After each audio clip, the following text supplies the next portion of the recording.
ಆಗಿದೆ circles. Circles ವೃತ್ತಗಳಲ್ಲಿ ಎರಡು ಪ್ರಮೇಯಗಳಿದ್ದಾವೆ ಹೌದಾ?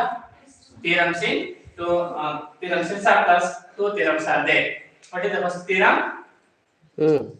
What is the first theorem? ಬಾಹ್ಯ ಬಿಂದುವಿನಿಂದ ಹಿಡಿದ ಸ್ಪರ್ಶಕಗಳು ಸಮಾನವಾಗಿರುತ್ತವೆ ಅಂತ ಎರಡನೇ ಥಿಯರಂ. ಮೊದಲನೇ ಥಿಯರಂ ಮೊದಲನೇ ಪ್ರಮೇಯ ಯಾವುದು? ವೃತ್ತಕ್ಕೆ ವೃತ್ತದ ಕೇಂದ್ರ ಬಿಂದುವಿನಿಂದ ಸ್ಪರ್ಶಕಕ್ಕೆ ಹಿಡಿದ ಒಂದು ರೇಖಾಖಂಡವು ಅದು ಲಂಬವಾಗಿರುತ್ತದೆ ಎಂದು ಸಾಧಿಸಿ. radius drawn from the center to a point of contact is perpendicular to the tangent. That is first theorem. And the lengths of the tangent drawn from an external point to a circle are equal. Subtend equal angles at the center and also equally inclined the line journey from center to external point. 3 points ಬೇಕಾದ್ರೆ ನಿಮಗೆ ಅದನ್ನು cut ಮಾಡಿ 2 points 1 point ಮಾತ್ರ improve ಮಾಡಿ ಅಂತ ಹೇಳಿದೆ. The lengths of the tangent drawn from an external point to a circle are equal. This also okay 3 marks circles completed. Bharat circles theorem